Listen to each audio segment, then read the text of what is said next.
Welcome! Welcome, ladies and gentlemen, to the Vinnie Eastwood Show. We're broadcasting live from the fabulously fluoridated capital of Auckland, New Zealand, the island chains nation in the sunny slave South Pacific. It's freaking gorgeous down here, and everybody's real wealthy too. Because of the Fukushima radiation, everybody managed to snap up a part-time job as an incandescent light bulb. The Prime Minister, John Key, formerly of the Federal Reserve, recommended it. My very special guest today, and today's a kind of auspicious day. I didn't even know this until this morning. But wasn't it like Veterans Day weekend or it's Veterans Day or something of that nature in the States? We have a similar thing called Anzac Day, and on Anzac Day, everybody gets up, there's a dawn ceremony, they stand in front of the big giant war memorial in front of the New Zealand Museum, which I think my great-grandfather kind of carved the faces around the museum, I found out. But what they do is say, oh, aren't the veterans great? Aren't they noble? Aren't they brave? And we will honour them by not giving them any medical benefits, by demonising the frack out of them, by turning them into terrorists. That's come out in the US press. Yes, if you're a veteran, you're on the terror watch list. Returning veterans are the number one doohickey to be worried about apparently these days. And then, in order to compensate them for dying or living with debilitating Agent Orange-related diseases for decades, they lay a wreath. Isn't that just beautiful? They obviously give a frack, don't they? They obviously care about the veterans. They're not just paying lip service to it so that they can frack us all in the ass, are they? My very special guest today is a veteran himself, who indeed worked at the Department of Defence. I'm not sure if he's seen an awful lot of combat, but we'll find out.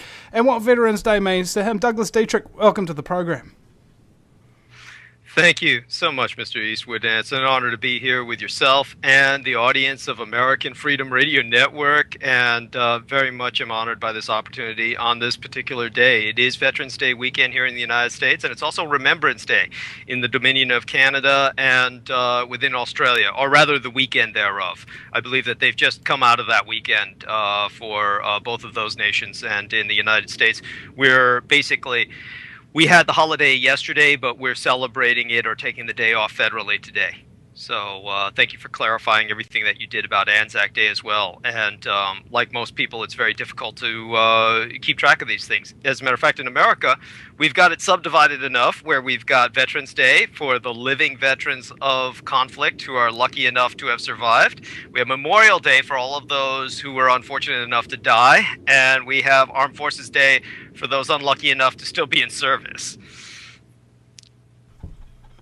I loved how you broke that down with the lucky and the unlucky, which oh, sorry, it's pretty funny because it's all pretty messed up because a lot of the people who have survived aren't the lucky ones. They come home with post-traumatic stress and debilitating chronic illnesses and stuff like that, for which they're never even given any proper cures or treatments or anything like that. They just, you're just depressed. Here, take some Prozac for that post-traumatic stress syndrome. It'll make you either kill yourself or kill your family and then yourself. But never mind. I hear you, and it is a great tragedy, and oftentimes, not that I'm defending the Veterans Administration in any way, shape, or form, oftentimes treatments are not really administered because so many of these conditions are, in a very real sense, untreatable.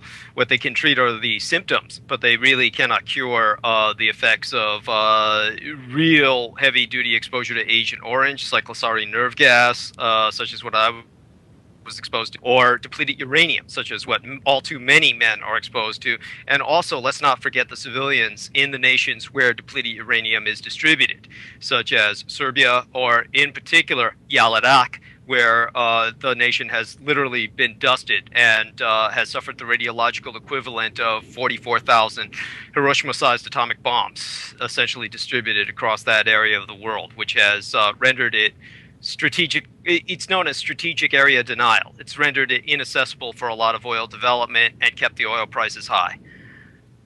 And also, there's another element to this. Birth defects now in Iraq, approximately 1 in 4. 1 in 4 children that are born are deformed. Yes. Some really massively with 2 heads or 6 arms, you know. Really, really horrific stuff. Now, could you imagine, ladies and gentlemen, I want you to just kind of picture this. You walk down the street and every 4th person has an extra arm or an extra head or an extra leg, or has their heart on the outside of their chest, or their skin looks like it was burned by napalm, something of that nature. Would you still want to use depleted uranium? You know, I am left speechless at the horror of what happened in throughout the Gulf War, and I need to make it a point that people need to realize that the Second Gulf War started in basically in 1991. The preparations for it started in 1990 with Operation Desert Shield, and it actually started with Operation Desert Storm to be an actual armed conflict. And because of that, we've been in the longest undeclared war in America's history, longer than Vietnam, because even though there was a cessation of proactive prosecution of that armed conflict was never declared or undeclared, and sanctions and violation of Iraqi airspace by Americans enforcing no-fly zones continued well after Operation Desert Storm into what became known as Operation Iraqi Freedom. And as a result, the depleted uranium continued to be dusted throughout the region of Al-Iraq and blown into its environs, like Al-Kuwait. And the end result is exactly what you said. You have alarmingly high increases in heretofore rare and even unknown diseases, primarily in children. And Iraqi health officials presented a study of the state of affairs to the United Nations and said increases mostly were leukemia, carcinoma, meaning cancers, primarily of the lungs and digestive systems, late-term miscarriages, congenital diseases, and deformities in fetuses, which were primarily anencephaly, or a total absence of the brain, as well as fused fingers and fused toes. And these deformities are simultaneously manifesting in the babies of American Gulf War veterans. And just to differentiate this from Gulf War I, Gulf War I was between Al-Iraq and Iran, and that was from 1980 to 1988. And so I personally saw some of the effects of that war when I was there in Baghdad as a civilian, and that was in the summer of '88. But so that was when Al-Iraq was our great ally of the United States, and they were staving off fundamentalist, Shia theocratic, mullahcratic Iran at the time. And now things have changed really drastically in terms of the geopolitical chessboard, and we're all paying the price. This was done under the Bush Senior administration, and George Bush Senior was a Cold Warrior, and he very much looked on this as very similar to the Korean War. When he attacked Al-Iraq, he felt it was like attacking North Korea. And just as the original President Truman did not have an objective of invading North Korea, but rather maintaining a geopolitical equilibrium with South Korea and maintaining a status quo, when Al-Iraq began to take a lot of advisors and a lot of supplies from the Soviet Union, which was still extant under Mikhail Gorbachev, then Bush Sr. considered Al-Iraq to be a Soviet satellite. And at that point, he decided upon the invasion of Al-Kuwait that this was similar to North Korea invading South Korea. He was very fossilized. He was stuck in time. And he launched a massive effort to retake Al-Kuwait. And we're all paying the price for that today. He maintained a static equilibrium at the time. His son wasn't satisfied with that. And the end result is the conflict that we have with Americans inside Al-Iraq, and this is very much a nuclear war. The Iranians recognize this because Iranian insurgents who go into Al-Iraq have engaged Americans in conflict, and whenever they return to Iran, before they cross the border, they take off whatever clothes they were wearing as insurgents and they burn them to prevent them from carrying radioactive isotopes with themselves back beyond that border into their home nation. Now, American troops don't do this at all. They roll in it. Like, it's terrible. And they bring it home, and they are impacted in every way imaginable. And it's passed on to their children. And the Gulf War immunodeficiency syndrome, which is not recognized by the Veterans Administration. What is recognized by the Veterans Administration is something called Gulf War syndrome. And Gulf War syndrome is a legal fiction that was created so they could start treating them in any way imaginable. They didn't know how to treat such a variety of symptoms, but Congress realized that there were enough symptoms that were extant that some way or another the VA had to be forced to treat those symptoms. And so since they could not cure what was known unofficially as Gulf War immunodeficiency syndrome, then what Congress recognized as a legal fiction was Gulf War syndrome. So they could at least start passing out antidepressants. So that's the sad story behind that affair. And I could go into it in far greater detail. Let me guess. But, the military and the pharmaceutical industry are intimately connected. Yes. And so, so hold on. They send a guy over, get him sick. When he comes back, the sickness that they caused, they deny it exists, but they say that he's got another disease for which they can prescribe him a drug that they own and make more money off of his sickness after they send him over there to get the sickness. It's so true. It's disgusting, and I would weep if it's one of those situations which is the typical catch-22 of the military. And it's very important to remember that when I was a Department of Defense research librarian for almost a decade, my post was El Presidio Real de San Francisco. And that, of course, was extremely important, as I've emphasized before, because the United Nations was established there January 1st of 1942 as an organization of war per Title 42 of the United Nations Charter. In lieu of a constitution, they have a charter. And because of all the international records I was dealing with, that in itself leads us down many other rabbit holes or trails. But since we're talking about the military medical industrial complex, let's talk about pharmacopoeia for a bit. And while we're in that direction, Letterman Army Medical Center was on site, El Presidio, and that was one of the most advanced medical facilities that the United States military had. As a matter of fact, 25% of all military doctors, all Army doctors, were trained at the Letterman Army Medical Center. And one of the things that I learned there as a DoD librarian, I had to work as liaison not only with the United States Army's officially recognized satanic chaplain, I also had to liaise with the Letterman Army Medical Center Medical Library and their medical librarians. I had to relieve them when they were on vacation or during shift spells, etc.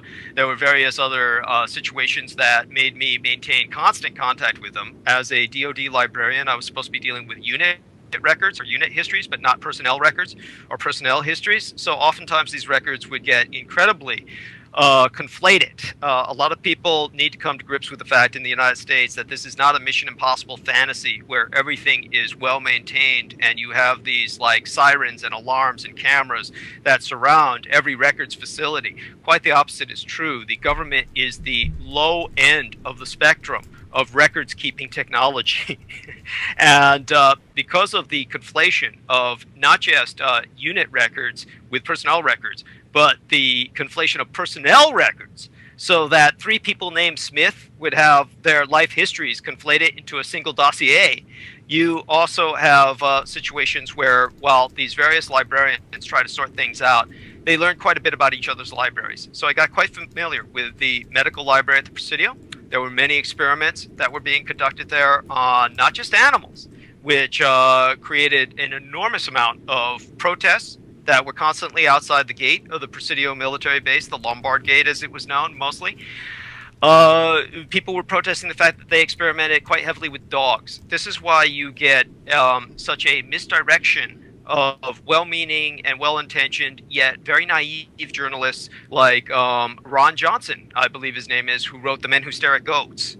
And when Ron Johnson was interviewing many of the men who were involved with the more occult or occulted or secreted aspects of military research, one of the things that they told him was they fed him the big lie that, oh, dogs are man's best friend, and we just couldn't get our soldiers to kill dogs or use them as targets. Okay, this is absurd, because at the Presidio military base, I was personally witness at the Letterman Army Medical Center to them experimenting with explosive bullets, poison bullets, various other munitions, including chemical and biological, on thousands of dogs. They would kill dogs to the point where they were in massive piles. As a matter of fact, they had an unholy alliance going on with breeders, mostly in Texas, who were breeding dogs to the point where the female dogs they were breeding would have their uteruses collapse and expose themselves on the outside of the dog's body from birthing so much. And these breeders were breeding dogs in illegal kennels for, according to the media, or the way the media was given the story, for dog fighting. But the reality was many of the Hold on, Douglas, we're coming to break. Ladies and gentlemen, you listen to the Vinnie Eastwood Show, my very special guest, Douglas Dietrich, and it's Veterans Day weekend celebration. So if you're a veteran, the number is 218-339-8525 if you'd like to call in. 218-339-8525. We'll be right back. Welcome back, ladies and gentlemen, to the show that's all about audio foreplay. It's the Vinnie Eastwood Show on AmericanFreedomRadio.com. It's Veterans Weekend. We're doing a wee special here today. We're hoping to connect up Charlie McGrath. And Charlie, if you're listening, please call in to the switchboard, 218-339-8525, and we'll get you on that way. My very special guest today is, in fact, Douglas Dietrich, none other than. And I was just thinking, you know, what's Veterans Day about really for veterans? And if you are one, please call in. Did you, like Lieutenant Dan in Forrest Gump, spend Veterans Day slumped over a bottle of Jack nursing your stumps? Or something of that horrible nature? Please call in, 218-339-8525, because I think it's... People are... if you're not in the military, you have no idea. Right? That's what a lot of people believe. Whereas I find that if you speak to a lot of people in the military, you at least begin to have some idea. And I have. And they all tell similar stories. No veteran that I've ever talked to has been overly and 100% appreciative of their service. There's always been bad things that have happened to them or their friends, terrible things that they've seen and terrible things that they've done, and terrible things that perhaps continue to happen to them long after they're out. That's the reality in my, based upon my conversations with many veterans, and I'm sure you'll probably concur with that, Douglas. Yes, very much so. I can't see your face on camera anymore, but that's fine. Your voice is quite expressive, and I'll move along with that. I certainly want to emphasize the fact that, unfortunately, for many of the military men who are still in service, the doctors are not your best friend any more than they are in the civilian world. Many of the medical experiments that were conducted on civilians, through the human radiation experiments that were exposed through the President's Advisory Committee in the Clinton administration that was investigating these crimes against humanity, many of those MDs were involved in the civilian world with the University of Rochester, the UCSF, where I earned my accredited equivalent of a master's degree in medical journalism. Many of these people were involved with University of Boston and many other prestigious universities. So the end result was that what people need to realize is that the more prestigious the academic university medically, the more it's going to be up for government contracts, and the more that its MDs as well as his professors are willing to prostitute themselves and basically sell out the quality of life of their patients, or even the very life of their patients, for the sake of whatever the military pays them to experiment with. And I could go through a list of some of those atrocities and have done so in the past, but in terms of the military, it becomes even worse. In military medicine, the mission, not the patient, comes first. And when I was working at the Presidio military base, Edmund G. Howe, Howe, of the Uniformed Services University, put it this way.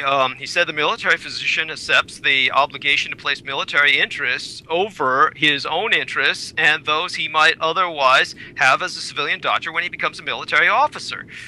He is, in a sense, primarily a soldier with a special technical expertise. And thus, when during combat the soldier comes to the military physician with an injury, both the soldier and the physician have agreed to prioritize the needs of the military. Now, all that might seem quite dutiful and honorable, but it's taken to as carte blanche to really turn all military men into lab rats. And this is why Dr. Harold Appel, Appel, whose records I had to deal with at the Department of Defense, this is why he became a conscientious objector during 1969. And that's when he had his hearing at the height of the Vietnam conflict.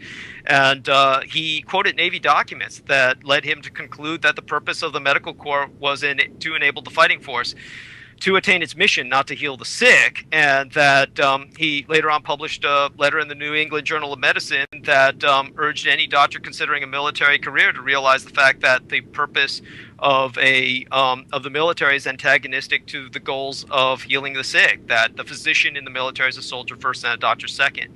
And as a direct result of this, military men have often been considered human ammunition or vectors for biowarfare. I think the ultimate example of this was in the First World War.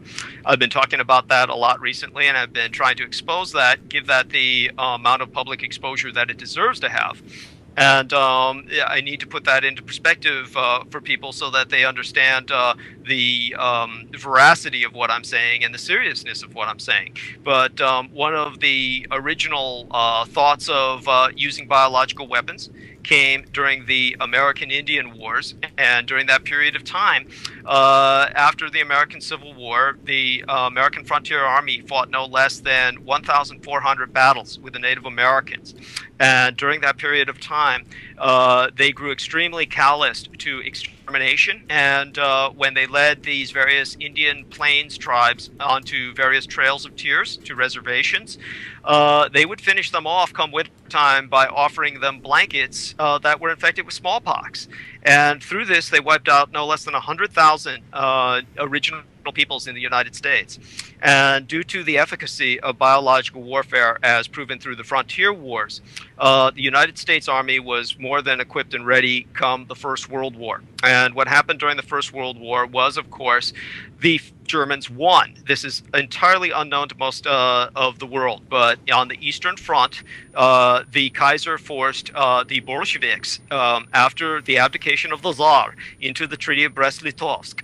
And with the Treaty of Brest-Litovsk, Bolshevik Russia surrendered 1/3, or more so, 33% of her population to the Germans, a quarter, 25% of her territories, and over half, over 50% of her industries to Germany. At that point, the Kaiser's position was unassailable, and nothing could have ousted his regime short of an atomic bomb on Berlin, which did not exist at the time. And it's important to emphasize would not have worked in Hitler's time because of his bunkering complex and the technologies of that era. But during the Kaiser's time, what the Americans had was a different type of superweapon, and that was the plague that they had perfected in use against the Indians. So what they used to incept the plague was they basically conscripted convicts out of San Quentin Penitentiary. It's a penitentiary in the state where I live, California, and they shipped all of these live conscripts out of San Quentin in unrefrigerated boxcars to Fort Lewis, Kansas area. And they're inside of these unrefrigerated boxcars. They were riding with cages full of live chickens and therefore forced to inhale in direct proximity for hours and hours of train ride, days of train ride, the particulate matter of feathers and fecal matter as shedded and secreted by these chickens. And they contracted what's known as chicken roll.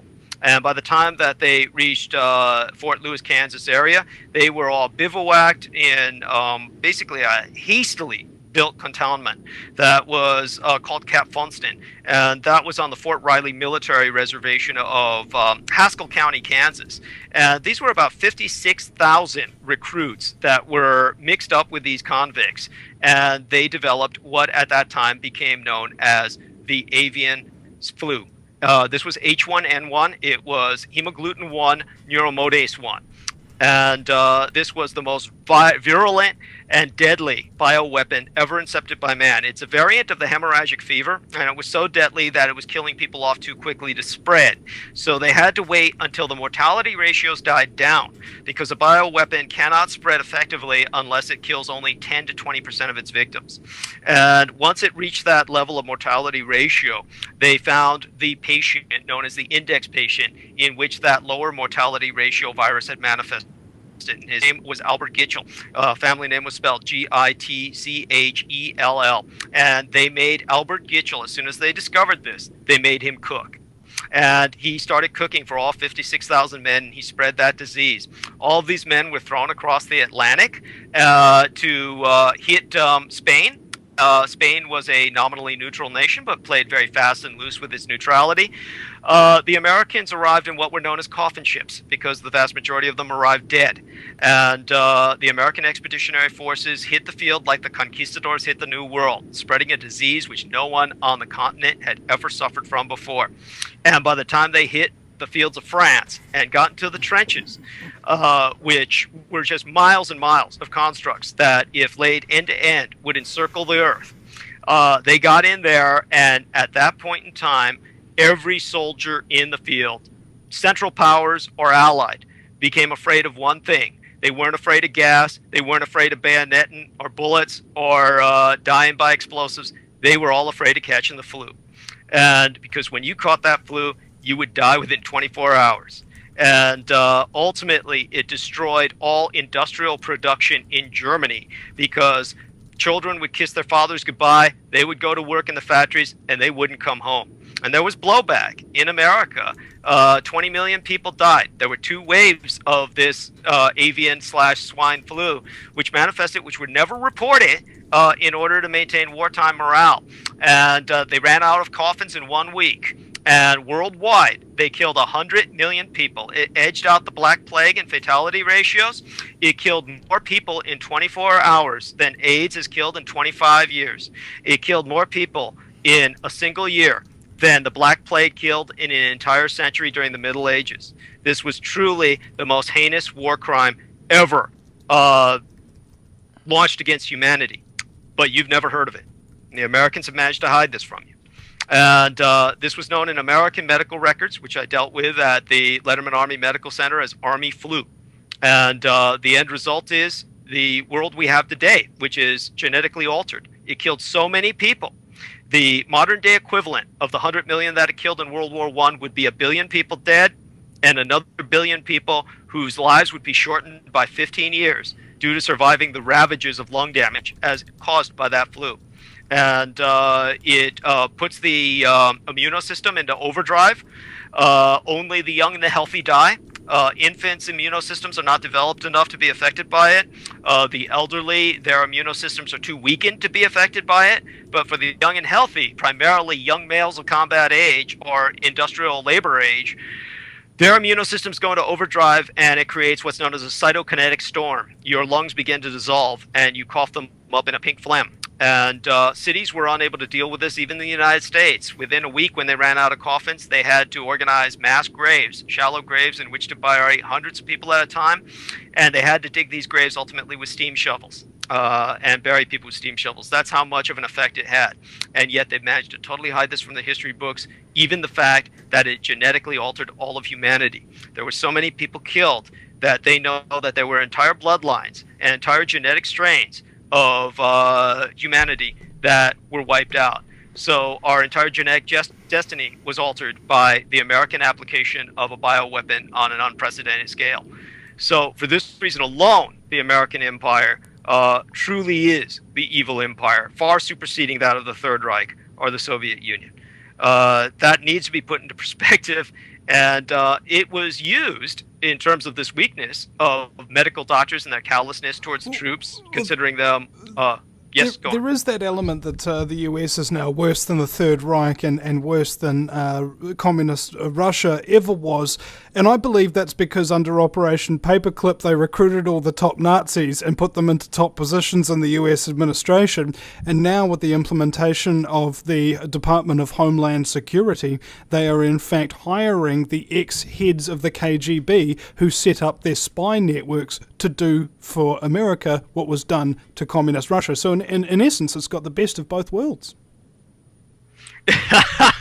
But you know, that's an escape valve, and that's a rationalization. What you say is historically true, but it's really overblown. Like I've emphasized with Nexus Magazine, which sources out of Australia, and basically the Americans could teach the Axis and the communist powers quite a bit, and they didn't need foreign instructors to teach them anything. The truth is that Operation Paperclip was not so much to bring Nazi scientists over here to instill their methodology or their technologies. The truth is that Operation Paperclip was more like a technical observation program, and all of those scientists involved with Operation Paperclip were considered observers of a foreign power in exile. The Dritte Macht, the third power, the Third Reich in exile, which had relocated initially to Argentina and then to Antarctica and then to Environs further underground, quite literally. So in terms of that, it's not so much that the Americans were learning things from what the American Empire was doing to itself. And so with that in mind, hopefully after the break at the bottom of the hour, we can get more time. Yeah, indeed. Ladies and gentlemen, wartime is not a peaceful time, and ultimately I've got this this perspective. I think it was Bob Chapman who says, you know, you do anything that's necessary to avoid a war. Anything, okay? Because once it's in your home, once it's among you, there really ain't no escape, even once it's over. We'll be right back after the break at thevinnieeastwoodshow.com. Welcome back, ladies and gentlemen, to the Vinnie Eastwood Show. We're broadcasting live on AmericanFreedomRadio.com as the Veterans Day weekend special with my very, very specialist guest, Douglas Dietrich. And you can call in and join the conversation, 218-339-8525. That's 218-339-8525. Douglas, welcome back. Yes, it's great to be here. And so with your permission, Mr. Eastwood, I'd like to go into how the callousness of some of these military doctors and the kind of almost maniacal pragmatism that they had was actually used against them by the enemy. We were mentioning the Axis powers and the transfer of a lot of scientists after the war. I'd like to express what happened during the war so we can get much more of a mature opinion of how they were acting and how it impacted their own men in their own war effort.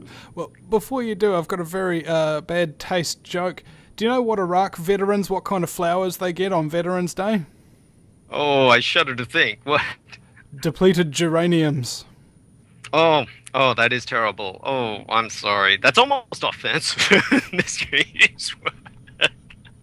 But it is the lighter side of genocide, and that's what we're famous for on this. If we don't laugh, we're going to cry. So we do want to we do want to emphasize that part. I still can't see Mr. Eastwood's face, so all I see is right now the image of Satan in my mind. Well, he tossed that out. But at any rate, good sir, yeah, and what's happening with depleted uranium, of course, we're going to be paying the price for literally thousands of years. I think it's going to take all of humanity in a concerted universal effort on part of the planet to clean up and detoxify areas like Al-Iraq, to a lesser extent Serbia, after the deployment of depleted uranium. It was a Serbian doctor, Dr. Durakovic, who he was one of the men in charge of the Veterans Administration who, out of his own pocket, because the Veterans Administration would not foot the bill, paid for the testing of the genetics of the cellular damage as suffered by Gulf War II vets, vets from my era of the Gulf War, Operation Desert Storm, who volunteered to have him test them for their cellular damage since the time of their service. And he was able to prove that they suffered the cellular equivalent of damage as if they had been undergoing chemotherapy for the vast majority of their adult lives. That's how much radiation they had been exposed to and how much it had damaged their cells, which is why they were sterile and suffering from any number of other ailments. And once he discovered that, then he was fired. That goes without saying. But he indisputably proved the fact that depleted uranium is a radiological weapon, and therefore the wars as were waged by NATO in Serbia and the wars as were waged by the Allied coalition in the Allied Iraq are nuclear wars. So this is the horror of the 20th and the 21st centuries that we have yet to even confront, and we have not even confronted the use of biological warfare in the Second World War, and what happened with that in such a way that the Americans paid the price for their own cruelty. In this sense, what had happened was during the Second World War, very shortly after Pearl Harbor, Emperor Hirohito was still determined that only military men would die and that his targets against the West were going to be, if at all possible, particularly against the Americans, purely military. It needs to be emphasized that at Pearl Harbor, the Japanese killed not one single civilian. That is something that is never emphasized. Not one single civilian died at Pearl Harbor. As a matter of fact, the Japanese didn't destroy the oil fields at Pearl Harbor that were wide open for bombing and out in the open and vulnerably exposed, because they realized that that would not only kill civilians in area, but that would also deprive civilians of heating and gas for cooking, etc., and various other supplies that would result in civilian fatalities in the future. Again, this was under orders of the emperor that this was a precise surgical military strike. Now, civilians did die at Pearl Harbor, but the Americans never tell you about that because all the civilians who died at Pearl Harbor were killed by Americans who died under friendly fire. Now, when Emperor Hirohito had already stolen around 1928 yellow fever samples that were brought back to Japan and weaponized, needs to be remembered that Emperor Hirohito was a marine biologist, and as a marine biologist, he was personally overseeing Unit 731, Unit 100, various other biowarfare development units and facilities that were mostly on mainland Asia. And as a result, he knew exactly what he was doing, and he knew how to titrate down or graduate down the virility of the viruses he was working with. He kept them at extremely virulent levels in China so that they couldn't spread and wipe out the entire population. And the vast majority of people statistically in China would be born, live, and die within a 10-mile radius. So he could basically infect an entire village or a walled city to wipe out resistance without it vectoring into the entire countryside. America was a different thing entirely. And once Hideo Noguchi, who was the Michio Kaku of his day, a celebrity scientist, who had claimed that he had isolated trachoma, the yellow fever, syphilis, and various other diseases, about half a dozen diseases. This was an extraordinary claim for a single scientist. Most scientists never isolate more than one disease in their life, if any at all. He became a celebrity, and it was all a lie. He wasn't a scientist, he was a spy. And Hideo Noguchi was able to use this claim that he made to go into laboratories and universities all over the United States and get viral samples. He ultimately died carrying one of these viral samples, in this case yellow fever, back to Japan. And when he died of yellow fever in 1928, a young marine biologist, the Emperor of Japan himself, was able to weaponize that yellow fever. And the Americans knew this, and yet Emperor Hirohito still demanded more. And he had Dr. Ryoichi Neto basically asked for yellow fever samples by showing up unexpectedly at the Rockefeller Institute back in 1939 at the dawn of war on continental Europe. And he got the Americans all on edge. Now, Hirohito didn't need these samples. He wanted the Americans to think he was after them for an even more aggressive program. And there were several other feints, FEINTS, or false maneuvers like that in the very near future, that got the Americans expecting biological attack by the time of Pearl Harbor. And shortly after, sent Japanese dirigibles over Los Angeles during what became known as the Battle of Los Angeles on the night of February 24th through the night of February 25th, these dirigibles used the Japan current, the jet stream, to get all the way from Japan to America, floated down south using the California current, then floated back towards the Empire of Japan using the equinoctial current. And at that point in time, the Empire of Japan stretched all the way down past the equator. So it was very easy for them to make this circuit without even using very, very much fuel at all. And in terms of what they deployed nothing. They hovered over Los Angeles and took fire for the night. And when they had left, moved out of area of Los Angeles, the Americans assumed they must have been distributing aerosolized biocidal weapons, particularly yellow fever. So the American High Command went into a panicked action, and the MDs responded by distributing a yellow fever vaccination, which they cobbled together, a witch's brew, out of aborted fetuses and human cadavers that had not been approved by the FDA. And they wrote Los Angeles off. They said the city of Los Angeles has been infected with yellow fever. We've got to immunize all of the troops in area and kill everybody who leaves Los Angeles. So when they got all of these troops immunized to do that, they wound up, thanks to the witch's brew that they deployed, infecting them all with various gradations of hepatitis. And as it turns out, no less than 51,000 military personnel were to die once they started immunizing them on April 15th of 1942. And, or rather, that's when they halted it. They halted all the immunizations on April 15th of 1942. They began them right after the Battle of Los Angeles, so forgive me for that.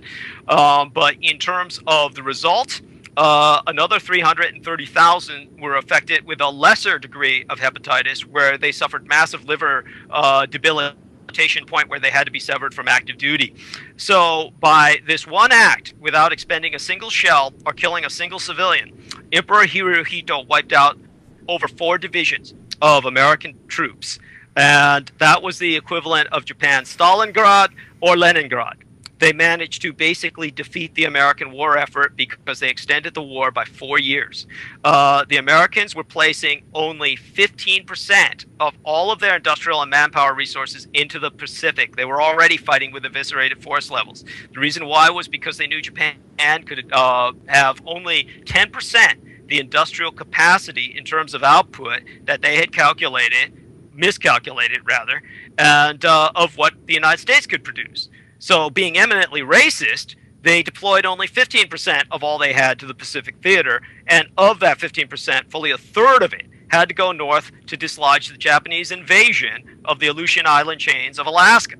And as a result, the war was essentially brought to a stalemate, effectively, by Emperor Hirohito and the Battle of Los Angeles. This is why the U.S. High Command is so desperate to hide that as alien and an alien intervention. Well, isn't that interesting? And I was just thinking about this as well. You know how people see UFOs all over the place and they go, oh, it might be spaceman or something like that. It's like, do you have any idea how many classified military aircraft there are that have ridiculous, amazing abilities that just simply don't get released to the public? You say it's a UFO, sure, it's an unidentified flying object, but who's the pilot? And you wonder, how long has this kind of technology been out there? How long has it been going on?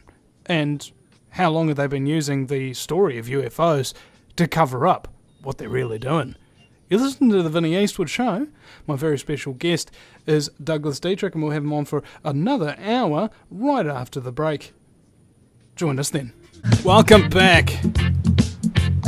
Ladies and gents, holy cow! I'm just now looking at Charlie's new studio and he's got like this native stone back wall with Wide Awake News set into it, like he's got Blarney Stone. By chance did that wall come with a drawbridge and a moat? It's my Blarney Stone. He's like coming up from the Wide Awake News castle on top of Wyoming Hill, overlooking the many, many giant, gargantuan, genetically modified cattle that graze so delicately on the Monsanto supergrass that comes out your ass. This is the strangle. This is the stronghold. This is where we're holding. This is the bunker location. Yeah. It does remind me of the background for an aquarium. It would do really nice for that. Yeah, well, I think, Charlie, you should also get yourself a little treasure chest and a little diver on a string kind of thing to hang on either side of you as Behind well. me? Just swimming around me? A bubble machine, too, would probably work. There you go. Keep going. Well, up in here. Bubbles. Oh. All right. Well, anyway. Welcome, Charlie. How are you, Vinny? I'm really good. And over the break, I was just thinking of Charlie the Unicorn. If anybody's ever seen Charlie the Unicorn, it's freaking funny, eh? Charlie.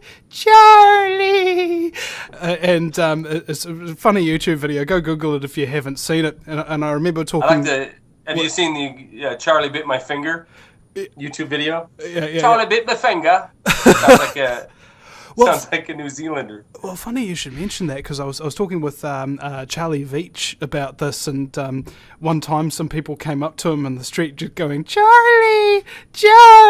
And he's like, what the What's going on? Yeah. As you do.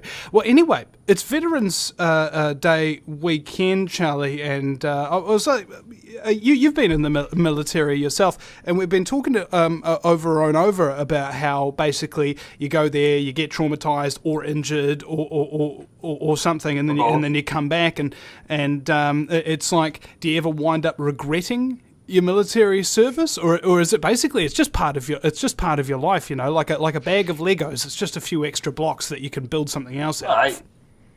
I don't know. I guess that would be individual case by case basis, I suppose. But I had a lot of good friends when I was in the military, and a lot of good experiences. I lived in Germany for several years, and that was fun. I mean, there's a lot of fun things that were associated with it, but certainly I think I know a lot of people who are really messed up, mentally messed up, physically messed up, and their lives were changed for the worse because of their military service. I think in the military is important for a nation to be strong, and if we used our military in the way the Constitution prescribed, I would absolutely be 100% the most patriotic guy in this country, the most gung-ho, let's go get him and use our military in a constitutionally prescribed manner. But that isn't, of course, as you know, what we have. We have a system that we use our military to uphold corporate doctrine, and that I am dead set against, obviously, as well you are. Yeah. And I got an article in here from my producer. It turns out that the petition to let Texas secede from the United States is to be reviewed by the White House. And you got to wonder as well, how bad do things have to get before, like in any relationship, let's say you've got a relationship with a friend or a relationship with a woman, how bad does that relationship have to get before you have to just say, look, it's time to walk away? And this is what I'm seeing now with states in the US and even the people of the United States. Somebody told me once breaking up with someone, breaking up with a girl or a guy, whatever the case is, is like knocking over a vending machine. You got to rock it. You got to get the momentum going 2 or 3 times before it'll push all the way over. And I think that's this secession movement. We've heard talk of this. 2010, 2008, I think it's very interesting because it isn't just Texas. I'm sure you already know this. There's 20 states that have petitioned the government for peaceful withdrawal from the country and form their own government. Now they're all grabbing on to the Louisiana came out first and did this. Somebody put a petition up at government or usgovernment.gov or something like that, where these links take you to. Someone put a petition in there for Louisiana, and if it gets 25,000 signatures, then the White House has to look at it by their own rules. They have to respond to it, rather.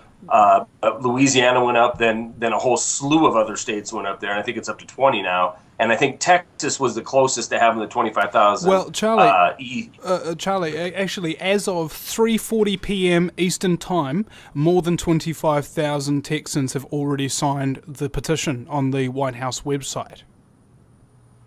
Excellent.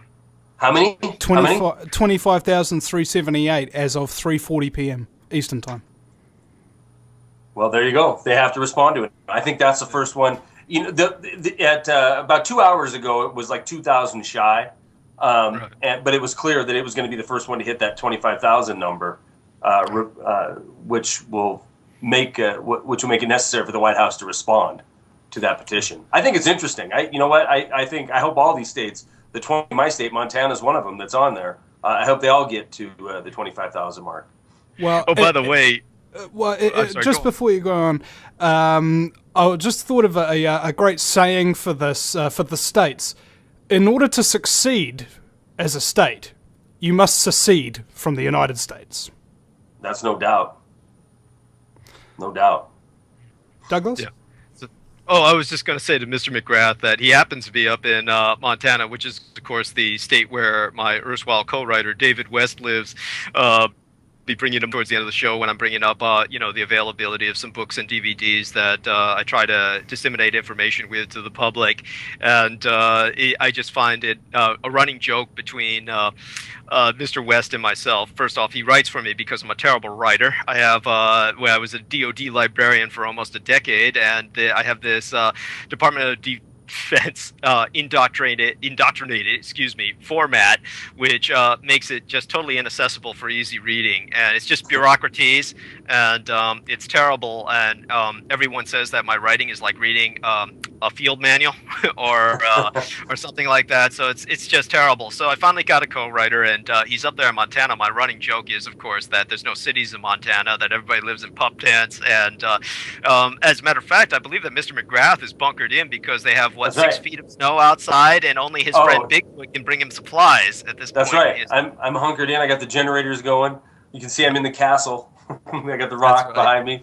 Actually, it is very cold. Last night we were below zero here in Bozeman. It was about 1 below zero. We got about a foot of snow over the weekend, so it's cold. It's cold here. There's no doubt about it. But we do have cities. And you know, one nice thing about the smaller states, population-wise, I mean, Montana's a huge state geographically, but population-wise, I think we're going to see more and more push for these kind of movements out of these smaller states. You know, Montana has 1 million people. We have 1 million people in our whole state. We're the 4th largest state in the union, geographically speaking. And, it's a very independent type of person that lives here, mainly because if your forefathers came here, they came here to, mine or to trap or to, live in a freer life in the frontier. So that kind of is instilled in this area. But it is throughout the Rocky Mountain states. And I think we're going to see, if we see a true secessionist movement or a break off of any kind, absolutely between here and Texas somewhere, I think is where it'll take hold. And frankly, I hope it does, because, I mean, Vinny, look what we got. We got the exact same person. We got the exact same people running the so-called leadership in Washington, D.C. The banks are still in control. They're still writing legislation. We're still fighting amongst ourselves, red team, blue team nonsense. So I think there's a lot of frustration, and I hope this thing continues. I hope it gets some traction and grabs hold, and I hope there really is a state that pushes this thing. Right, and I want to add to what Mr. McGrath says in 2 areas, one concerning Texas, one concerning the secessionism of the West in general. And the first thing concerning Texas is that the entire state of Texas could literally secede tomorrow, and there is nothing the Union could do about it. There are more privately owned firearms in the state of Texas than there are in the entire United States National Guard, which in the main is deployed overseas anyway.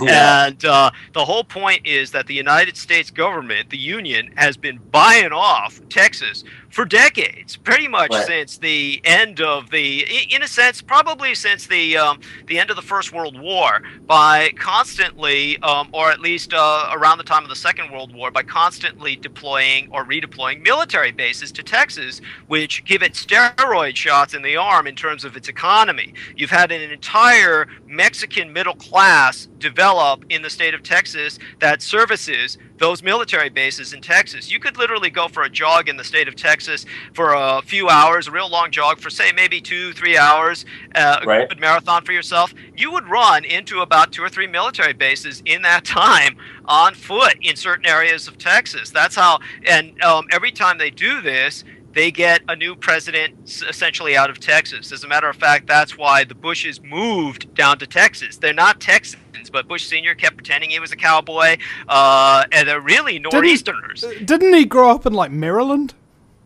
Yeah, they go down there Northeast, because, it's part of, it's part of Confederate revenge. Basically, the Confederacy has been giving the Union really lousy presidents since Lyndon Baines Johnson all the way through Billy Jeff Clinton. You know, I mean, it's just.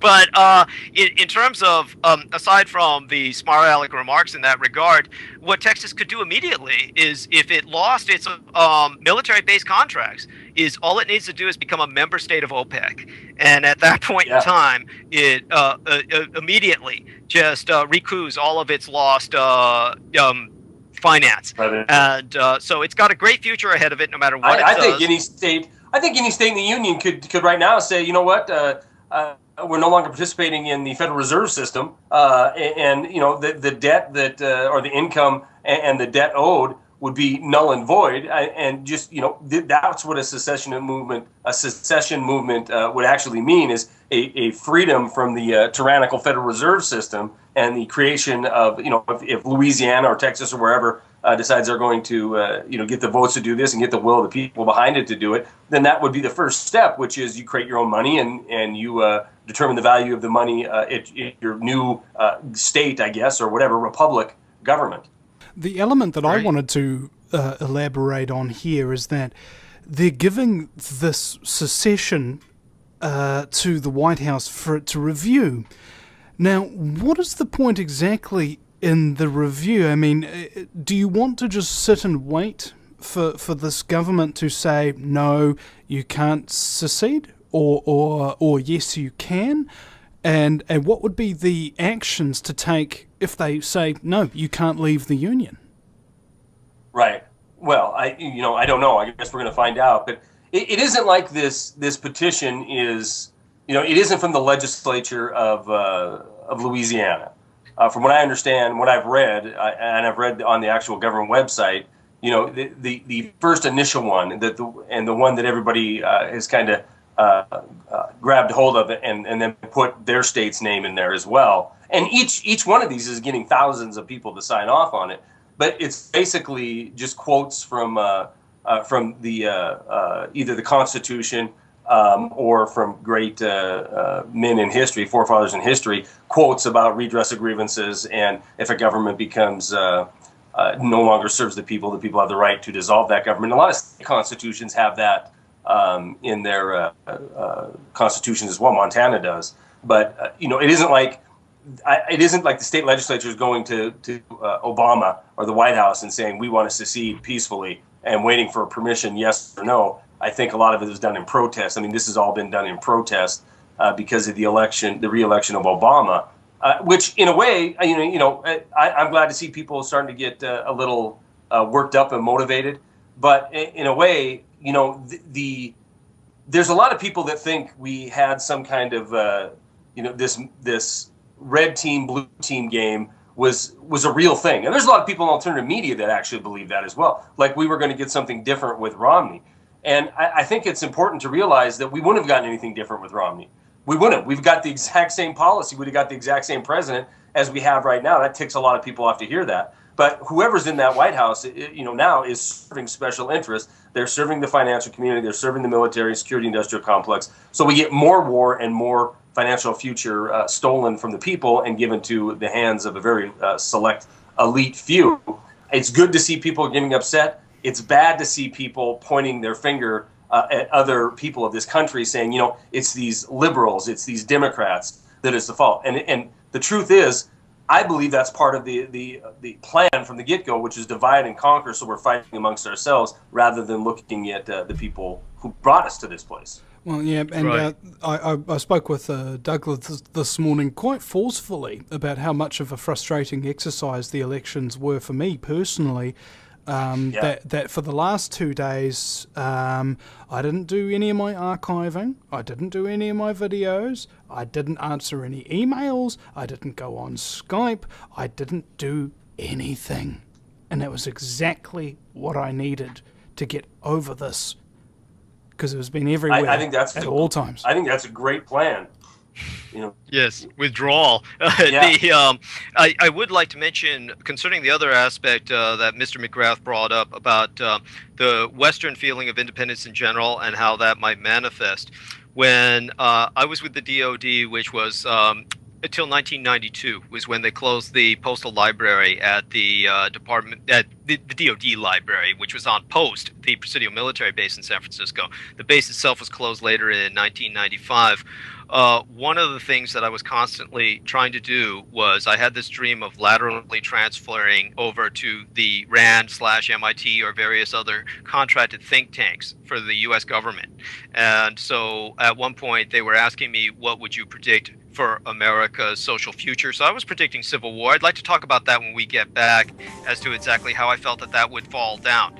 And, get both of you gentlemen to have your opinions on it. Indeed. All right, Charlie McGrath and Douglas Dietrich are my guests. I'm not sure if Charlie's going to be... Are you staying on over the segment, Charlie? I can do one more segment. Yes, sir. Okay, cool. We'll be right back, folks. Welcome back, ladies and gentlemen, to the Vinnie Eastwood Show, the show that's all about handing out 20 million vaccinations for the manufactured swine flu from Fort Dietrich. Oh god, you're gonna love that covert bioweapon warfare that actually doesn't even kill anybody but gets hyped up. You know, hey, in fact, during the swine flu pandemic, there was like 20 people in the whole of New Zealand who died, right? And normally the normal flu kills about 1,000 people every year. And they had the words pandemic written in blood on the news. Yeah. I'm not surprised. Yeah, shocking all media. Yeah. By the way, all flus, the reason that they incept generally out of Asia when they're natural, as opposed to the unnatural flu, the American Army flu, which incepted in World War I. They incept there because the population in general is still involved with sustenance agriculture, and they live with their poultry, and they live with their pigs because they eat pork and on mainland Asia and into the peninsula and even on Okinawa. And they also live with their chickens, and the chickens run under the house. And what happens is a lot of the chickens' fecal matter or particulate matter, such as shedded feathers, will get into the feed of the pigs. It can't be helped because the pigs often roam, and they're all kind of like pets until they're eaten.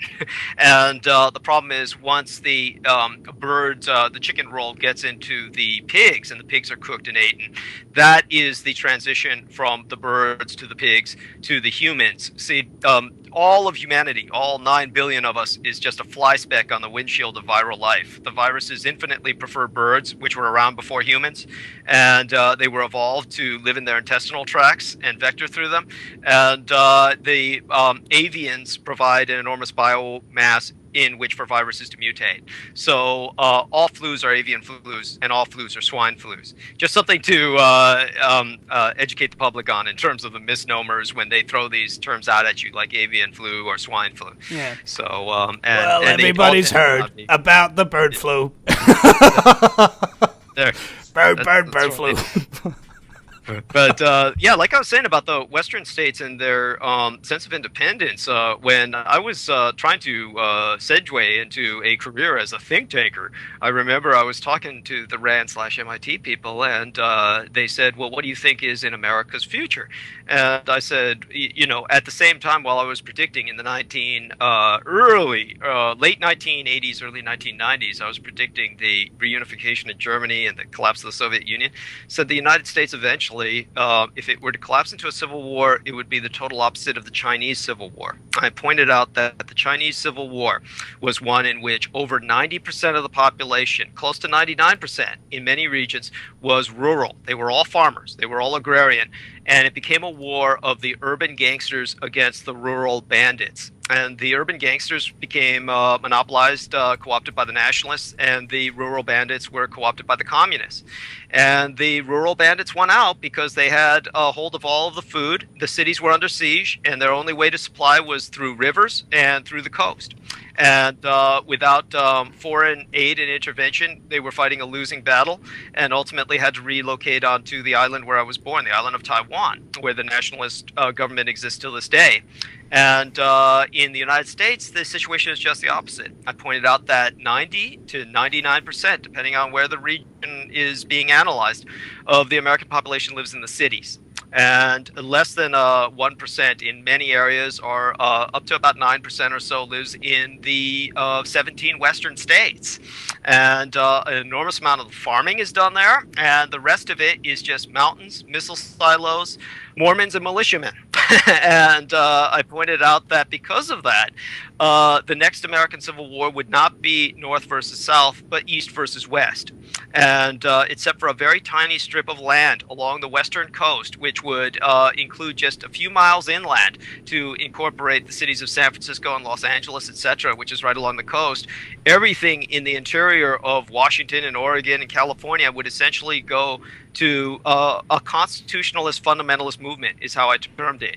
And these constitutional fundamentalists would be pretty much at ends with a very urban and developed, essentially socialized America that is developing through collectivization. And they would have to collectivize out of necessity, because there's no way you can feed the population of the cities without collective distribution. And because of that, you would have kind of a communist versus militia set up. And that was how I analyzed it. Ironically enough, I was just appalled when a series named Jericho came on air, and that was about a nuclear civil war in the United States, and it vaguely alluded to a map along the lines which I had drawn for a think tank. So I highly suspect when they rejected me for that job at the think tank, telling me, Douglas Dietrich, none of our contractors wants to hear that.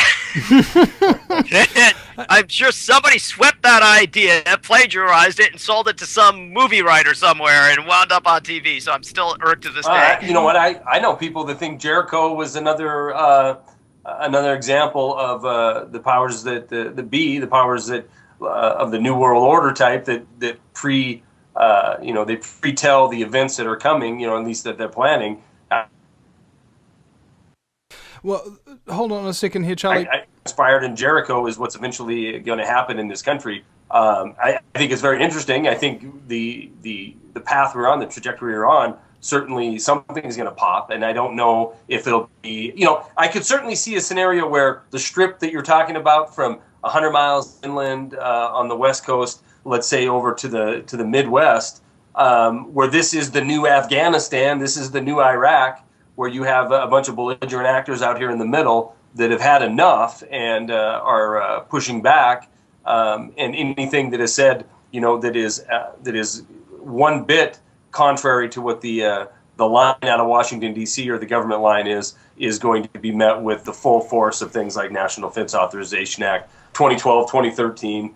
And the people that dare to speak out are going to be endangered for sure. Well, I've got two things to add into here. My girlfriend just recently watched the back catalogue of a number of different TV shows, Jericho being one of them, and she says to me, Vinny, they created a new United States as a corporation, and it has a United States flag with the stripes going downwards, as is supposed to be the original peacetime flag of the United States, with 13 stars, which is an occult symbol. And she's like wide-eyed and stuff like that. And I was like, baby, I love it when you notice Illuminati symbolism. And secondly, here's an article in here from duffelblog.com. This is in the top 7,000 websites in America. This is poignant for Veterans Day, I think. Military absentee ballots delivered 1 day late would have swung election for Romney. Oh, yeah. So, D.C., this is out of D.C. Sources confirmed today that hundreds of thousands of military absentee ballots were delivered hours after the deadline for them to be counted, with preliminary counts showing that they would have overturned the vote in several states and brought a victory for Governor Mitt Romney. Officials say the ballots were delivered late due to problems within the military mail system. I'm sure that was just an accident. Tracking invoices show the ballots sat in a warehouse for a month. Then they were accidentally labelled as ammunition and shipped to Afghanistan. Did you just make that up? Is that I'm not, you can't make this stuff up, bro. You can't. Yeah, you can't make that up. No, that's typical government at work. Typical military at work. Which, you know, it was something similar happened in the Clinton administration, and the military overwhelmingly, of course, votes conservative or Republican, and the fact that this was done was obviously orchestrated, and I'm certain that no matter what happened, they would have tipped the electoral votes to bring Obama back in power because they didn't want to see riots in the cities, because the majority of Americans voted for a change, and as illusory as that change was, no one in power wanted to take that risk. They didn't want to take the risk of, it didn't matter if the change was going to be totally illusory. The public didn't know that.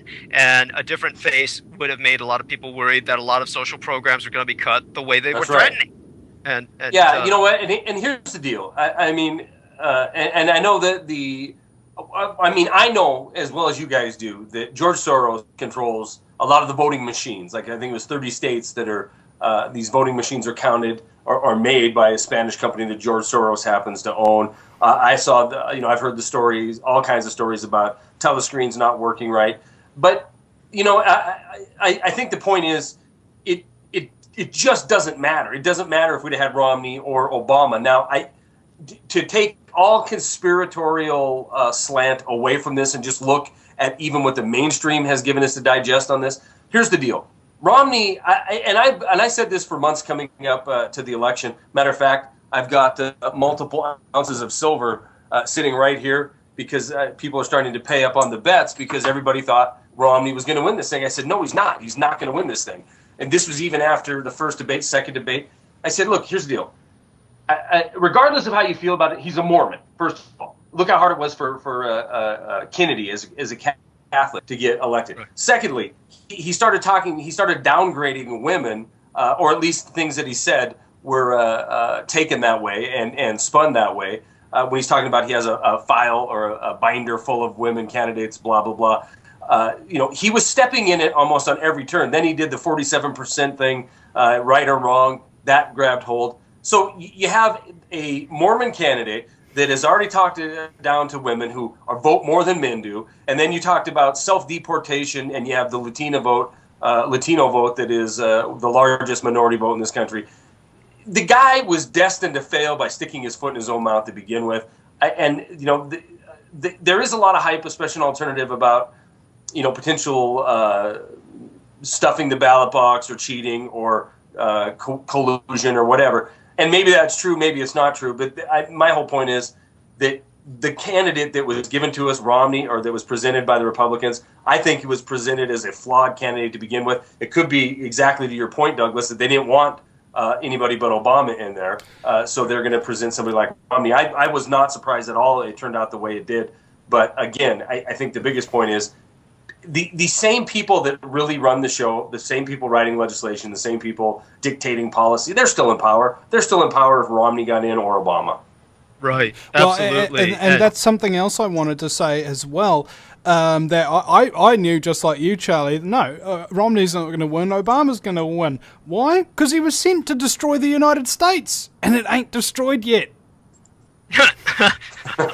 Well, there you go. I had a take on it that, another factor is this. I've done multiple videos on the fact that over 50% of the country right now, and I'm not saying this in a denigrating way to the people that receive some kind of assistance. I'd rather see my fellow American receive a check than I would, a Wells Fargo or Goldman Sachs. But over 50% of the people in this country receive some form of government assistance, be it state, local, federal, in order to put food on their table. I mean, that's just the way it is. That's a very, very, very powerful motivating factor for people to go to the balloting place and vote for this administration you have now, especially when Romney and Ryan, their mantra was more austerity, tougher living. Well, you're talking to over half the country that's receiving some kind of social safety net at this moment. So it's another... That's why the powers that be were worried about the cities burning down. Were Romney going to be elected? But with that 50% in mind, in the time that we have left before our next break, here's something else that comes into mind with that. Since it's Veterans Day, the entire military, as I've mentioned before, in the United States, and I agree with you, Mr. McGrath, every nation is essentially a perimeter of defense. The military is very much not just a part of the nation state. The military is a part of the human condition. If we really did not make war on each other in a very real sense, we would not be human. And that is one of the odd things about the condition of humanity. The most natural tribal states in New Guinea through South America, they only kill tribal wars a year, but proportionately, they're almost killing as much as modern industrial states do when they go to war because of the paucity of their population base. So we have this human condition where war is involved. It'd be hard not to imagine humanity without it. We would almost be like the Borg. So with that in mind, defense is important, and certainly the military is important. But what we're talking about is, of course, rehabilitation. Our military has gotten so corrupt because at 2.5 million people, even if we include the entire civilian Department of Defense, which is just 100,000 people, we've got 2.5 million people. Now, with America being the third largest population on Earth after India and China, with 350 million people, 50 million of those being illegal, that's less than 1% of the population. So with that in mind, you've got this less than 1% of the population with all the services put together, including the Coast Guard, with the National Guard and all the reserves, and yet it gets every year through the annual discretionary fiscal income budget that they lobby for, it gets over 50% of that income. And so it gets about 51%. And with that in mind, you talk about the 1%, this is it. But none of it is going for veterans care. None of it is going towards retirement. The amount going towards that is minuscule. It doesn't even count. It's practically nil. It's all going towards defense contracts, towards black budget research development programs which don't reach the field because we have no mass production in the country. When we developed the stealth bomber, we were only able to throw out a wing of them, 20 of them, about half of which were in repair at any time, just like our carriers. We had 14 super attack carriers. Half of them are on dry dock at any time. So with that in mind, when we come back from the break, I'd like to talk about what your idea might be about military rehabilitation. Then, hear what you have to say about that, Mr. McGrath. Unfortunately, I don't think Charlie's going to be with us for one more segment. Will you, Charlie? Yep, he's gone. No, I gotta take off. I'm very sorry. No, it's all good, man. I'm very sorry. Because you got your show starting very soon. WideAwakeNews.com, ladies and gentlemen, if you want to listen to Charlie right after this program. We'll be right back. Welcome back, ladies and gentlemen, to the Vinnie Eastwood Show. We're broadcasting live from New Zealand, live from the future, where it is already tomorrow. That's how I knew the election results before anybody else. Obama would win, Obama would win. No, I'm kidding. Okay, now, the show is much like a bathtub. It's pretty frickin' useless without a plug. So, Douglas, proceed. Thank you, sir. I would like people who are interested in the information that I have to disseminate to check out my website, www.douglasdietrich.com.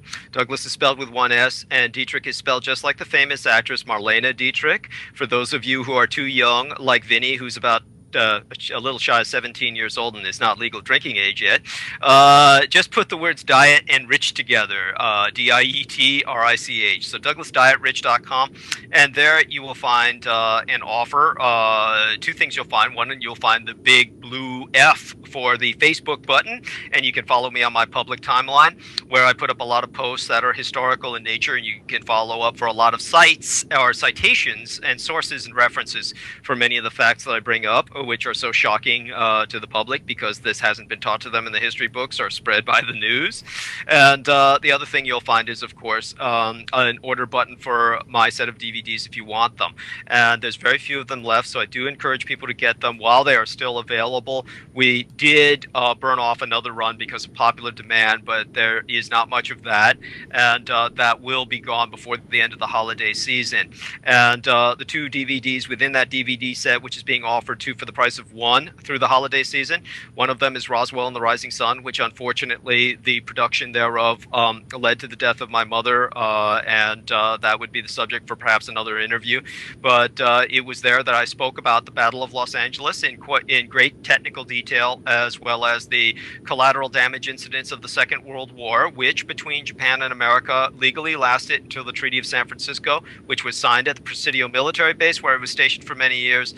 It went into effect on April 27th of 1952. So until that period of time, Japan and America were legally at war, and the many prisoners of war, Korean, Taiwanese, and Japanese, and there were Koreans and Taiwanese in Japanese service in the Second World War, they were never returned home, 15,000 of them. And they died here under torture, and many of them were used in experiments with unconventional aero technology, and that was one of the reasons for Roswell, and hence the title Roswell and the Rising Sun. The other DVD, by the way, one of the reasons we're getting rid of that DVD is because it was made very much in a hurry because of the stress we were under with all the threats we were facing, and we didn't even have a screen up, but the images still show up quite clearly. It was filmed very digitally and very professionally, despite that, and other than that, we're analoging that into text format, and we'll come out with the book version soon enough. Also, the other DVD in the set, Satan's Crusaders, is about the satanic influence or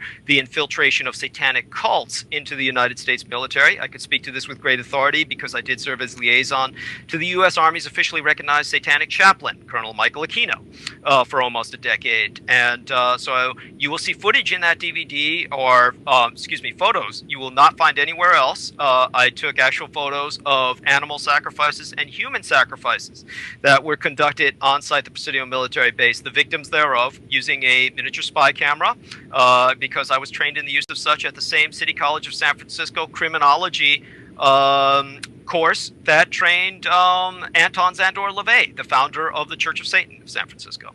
And as a result, I will be speaking of the contents of that DVD at the next Super Soldier Summit, which will be held in Las Vegas around March of 2013. So that's another reason why we're fading that DVD out, or phasing it out. So both those available for the price of one while they last. The books that I speak of, we will start taking orders for them, or pre-orders, around the time of Pearl Harbor Memorial Day, around December 7th, and they should be out around February of 2013.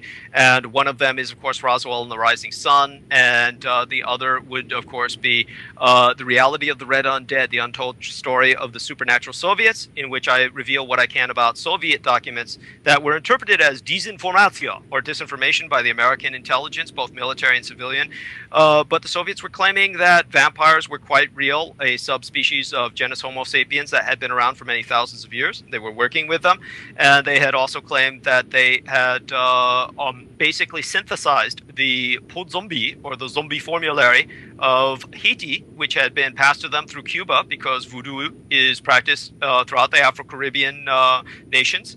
And as a result, under the Castro regime, some Bokars gave the voodoo formulary or pharmacopoeia to the Soviet Union, which synthesized it to use it on political dissidents, and ultimately used these political dissidents against the Chinese in the War of 1969, the Sino-Soviet border conflict, as weapons of mass destruction. But finally, of course, we have Nexus Magazine, which is published out of Australia. And I did a very long interview in the German language with Mr. Thomas Kirschner of Nexus United Germany. And this was transcribed into a series of installments that have been in the last 3 issues of Nexus Magazine, including the one which is currently circulating. It's important to remember that Nexus Magazine is not allowed to circulate in the United States. So you can only find it through subscription, or you can find it via nexusmagazine.com, www.nexusmagazine.com, and Nexus is spelled Nexus. And I talk about the 1,000-year Reich in exile, and spoke about the actual space combat that went on between Americans and the Third Reich in exile, while it still had a space program, which was no longer extant after Operation Argus, a series of nuclear strikes near the Antarctic region, which created an artificial Van Allen radiation belt 40,000 miles into the sky, and radiated all of near space and destroyed all hard vacuum assets of the Third Reich in exile. After that, space was considered so dangerous because of the impact of radiation that the Soviets and the Americans fought space combat pretty much hand-to-hand by smashing in each other's faceplates with wrenches and killing each other with knives in close combat. And there were field manuals on space combat. I shared these with my co-writer, David West, who popularized this in a fiction novella called Gods in Darkness. This is anthologized to a anthology called Space Eldritch, which is published by Cold Fusion Press and has made it to #2 on Amazon.com, and went down again a bit, but probably has gone up again since my last appearance on Coast to Coast AM. So people can check that out to get a popularly accessible and legible presentation of what space combat really was like in the 1950s and 60s with the American covert space programs. And finally, of course, I have my radio shows for anyone who wants to follow up with me, and those are only Saturday and Tuesday nights, 10 to midnight Eastern Time. Saturdays is Saturday Night Firing Lines, on which I take open calls, and Tuesday nights I have a guest on critical omissions. And both of these are available on Revolution Radio through freedomslips.com. Once again, that's www.freedomslips, as in speaking when we speak of freedom. Freedomslips.com is an easier way to remember that. So thank you very much for allowing me to bring all of that up, Mr. Eastwood. You have the patience of a saint. All right, and so does our caller. Has been hanging on for a few minutes there. Caller in a 314 area code. You are on the air. Are you there? Hello? Yeah, you're on. Yes. Hey, what's up? Hi. I've been calling into your show. I'm starting to call into your show, and I really like what's going on. You guys bring up some interesting points, but what I do never hear about is the Jesuit order. I never do hear about that. Never. Oh, we had the Reverend Ted. We had the Reverend Ted Pike on the show a while back. If you and I think he was talking about that a little bit. And we've had a few other guests as well in the past that have talked about it. I haven't had any guest suggestions relevant to that since, though, because we kind of already covered it. Well, I was calling in and I wanted to talk about that. I was wanting to talk about how they're creating this new age religion, and how and how they've based it off aliens, and haven't you heard of the series Transhumanism? Ancient Aliens. Hello. Yeah. It's called transhumanism. Your line's pretty crackly there, bro. Yeah. Well, yeah, I'm in Missouri, and there's a lot of trees around and stuff, so. Cool. But, and I was watching this the other day, and you start to see how they're starting to tell people that, they're starting to tell people that basically everything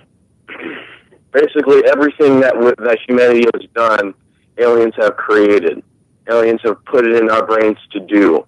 And they're basically telling us that to, unlock our full human potential, we have to let the aliens, let us awake our subconscious and stuff. And it's like, people are really buying into this. And the Vatican's in support of this new age religion, and it's spreading up pretty big. Oh, yeah, you better believe it, man. I hear so much about this from so many New Agers. Oh, the Pleiadians are going to come and save us. I won't have to take any personal responsibility anymore. I'll just lay down and let the entire New World Order march and wash over everybody and completely destroy everything. Yes. Yeah. I want to thank you for your call, man. But we've come to the end of the show. Right. So Douglas, if you've got like about 20 seconds to ramp up on that topic, if you'd like. Yeah, when I was liaising with the satanic chaplain of the U.S. Army, Colonel Aquino, he took personal charge. He was recalled from Vietnam back in 1969 when Sergeant Melvin Brown started to talk about Roswell. And Melvin Brown, when men landed on the moon, turned towards his family and said, I worked with the enemy aliens. And he was talking about the Japanese. He said, I peeked under the tarp. I saw the bodies. They were yellow, burnt orange, turned gray with rigor mortis. When the U.S. Army said, hey, this is an Army problem because the Air Force wasn't created yet in 1947, They recalled Colonel Aquino and they said, we want you to propagandize this and spin the alien theme so that everybody buys it. When he came back, he went to the town of Roswell. He talked to the elders. He says, I can make you a deal with the devil that you can't refuse. We're moving this military base under Lyndon Baines Johnson to Texas, and the only way your town's going to maintain itself is if you agree to do what I say. Then you'll get all the money you want and then some. And so they agreed to the alien myth, became the Medjugorje, the lordess of a new religion. That was the genesis of America's UFO cult. And for every senior that died, he had everybody else watch like vultures so that they could sign an admission that they saw extraterrestrials as opposed to Japanese prisoners of war. And for everybody who signed off to that, he would put another soul on the pegboard. He had a pegboard and said another soul consigned to hell. Hold on. Here we go. See you again. If you take an active interest in maintaining the optimum health and well-being of yourself and your family, the New Zealand Journal of Natural Medicine is the magazine you've been waiting for. Having taken Australia and New Zealand by storm, the New Zealand Journal of Natural Medicine is now available in the UK and Europe. Visit www.nznaturalmed.co.uk or call 01626 337 531 to order your copy now.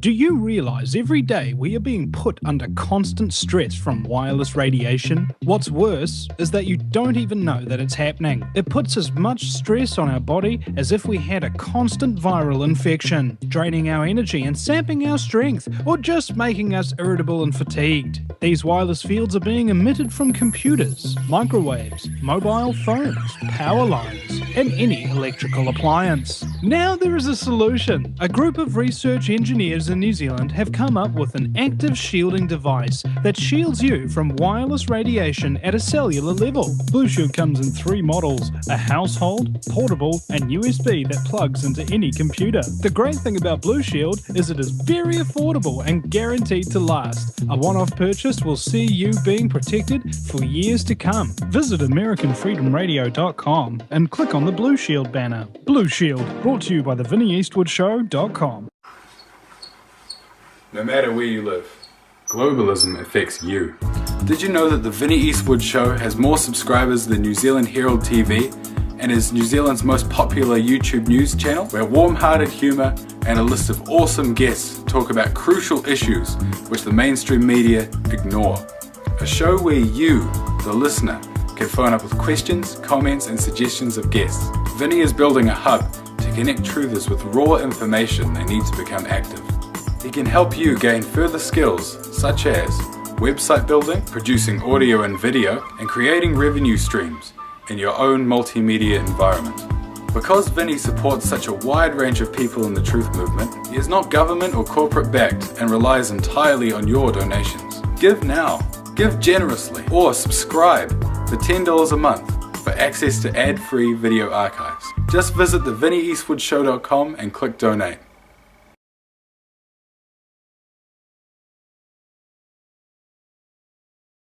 Street, and every 4th person has an extra arm or an extra head or an extra leg, or has their heart on the outside of their chest, or their skin looks like it was burned by napalm, something of that nature. Would you still want to use depleted uranium?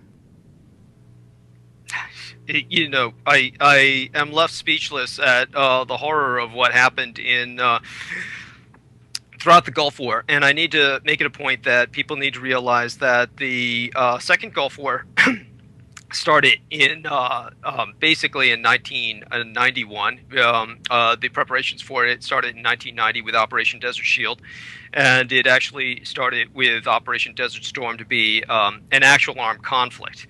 And because of that, we've been in the longest undeclared war in America's history, longer than Vietnam, because even though there was a cessation of proactive prosecution of that armed conflict was never declared or undeclared, and sanctions and violation of Iraqi airspace by Americans enforcing no-fly zones continued well after Operation Desert Storm into what became known as Operation Iraqi Freedom.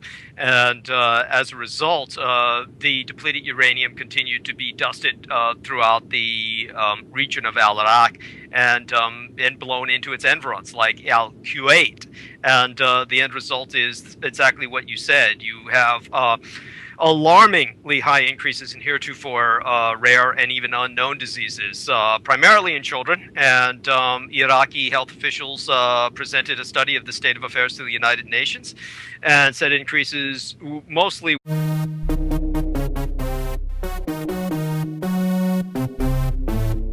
Welcome! Welcome, ladies and gentlemen, to the Vinnie Eastwood Show. We're broadcasting live from the fabulously fluoridated capital of Auckland, New Zealand, the island chains nation in the sunny slave South Pacific. It's freaking gorgeous down here, and everybody's real wealthy too. Because of the Fukushima radiation, everybody managed to snap up a part-time job as an incandescent light bulb. The Prime Minister, John Key, formerly of the Federal Reserve, recommended it. My very special guest today, and today's a kind of auspicious day. I didn't even know this until this morning. But wasn't it like Veterans Day weekend or it's Veterans Day or something of that nature in the States? We have a similar thing called Anzac Day, and on Anzac Day, everybody gets up, there's a dawn ceremony, they stand in front of the big giant war memorial in front of the New Zealand Museum, which I think my great-grandfather kind of carved the faces around the museum, I found out.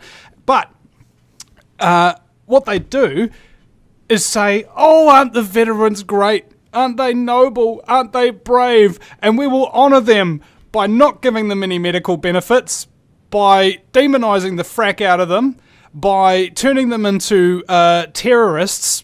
That's come out in the US press. Yes, if you're a veteran, you're on the terror watch list. Returning veterans are the number one doohickey to be worried about apparently these days. And then, in order to compensate them for dying or living with debilitating Agent Orange-related diseases for decades, they lay a wreath. Were leukemia, carcinoma, meaning cancers, primarily of the lungs and digestive systems, late-term miscarriages, congenital diseases, and deformities in fetuses, which were primarily anencephaly, or a total absence of the brain, as well as fused fingers and fused toes. And these deformities are simultaneously manifesting in the babies of American Gulf War veterans. And just to differentiate this from Gulf War I, Gulf War I was between Iraq and Iran, and that was from 1980 to 1988. And so I personally saw some of the effects of that war when I was there in Baghdad as a civilian, and that was in the summer of '88. But so that was when Al-Iraq was our great ally of the United States, and they were staving off fundamentalist, Shia theocratic, mullahcratic Iran at the time. And now things have changed really drastically in terms of the geopolitical chessboard, and we're all paying the price. This was done under the Bush Senior administration, and George Bush Senior was a Cold Warrior, and he very much looked on this as very similar to the Korean War. When he attacked Al-Iraq, he felt it was like attacking North Korea. And just as the original President Truman did not have an objective of invading North Korea, but rather maintaining a geopolitical equilibrium with South Korea and maintaining a status quo, when Al-Iraq began to take a lot of advisors and a lot of supplies from the Soviet Union, which was still extant under Mikhail Gorbachev, then Bush Sr. They're just beautiful! They obviously give a frack, don't they? They obviously care about the veterans. They're not just paying lip service to it so that they can frack us all in the ass, are they? My very special guest today is a veteran himself, who indeed worked at the Department of Defense. I'm not sure if he's seen an awful lot of combat, but we'll find out. And what Veterans Day means to him. Douglas Dietrich, welcome to the program. Thank you so much, Mr. Eastwood, and it's an honor to be here with yourself and the audience of American Freedom Radio Network, and very much am honored by this opportunity on this particular day. It is Veterans Day weekend here in the United States, and it's also Remembrance Day in the Dominion of Canada and within Australia, or rather the weekend thereof. I believe that they've just come out of that weekend for both of those nations, and in the United States, we're basically... We had the holiday yesterday, but we're celebrating it or taking the day off federally today. So thank you for clarifying everything that you did about Anzac Day as well. And like most people, it's very difficult to keep track of these things. As a matter of fact, in America, we've got it subdivided enough where we've got Veterans Day for the living veterans of conflict who are lucky enough to have survived. We have Memorial Day for all of those who were unfortunate enough to die. And we have Armed Forces Day for those unlucky enough to still be in service. I loved how you broke that down with the lucky and the unlucky, which oh, sorry, that's pretty funny because it's all pretty messed up because a lot of the people who have survived aren't the lucky ones.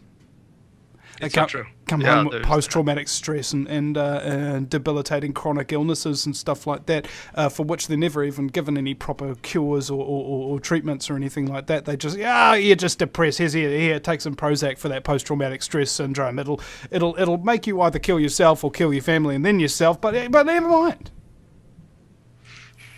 I hear you, and it is a great tragedy, and oftentimes, not that I'm defending the Veterans Administration in any way, shape, or form, oftentimes treatments are not really administered because so many of these conditions are, in a very real sense, untreatable.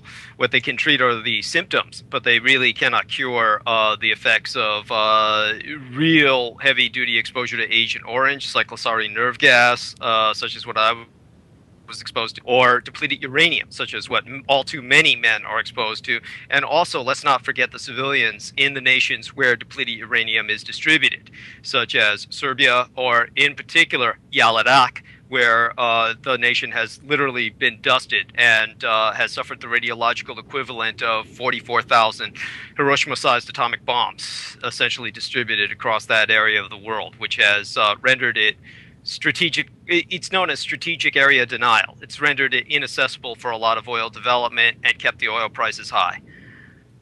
And also, there's another element to this. Birth defects now in Iraq, approximately 1 in 4. 1 in 4 children that are born are deformed. Yes. Some really massively with 2 heads or 6 arms, really, really horrific stuff. Now, could you imagine, ladies and gentlemen, I want you to just kind of picture this. You walk down the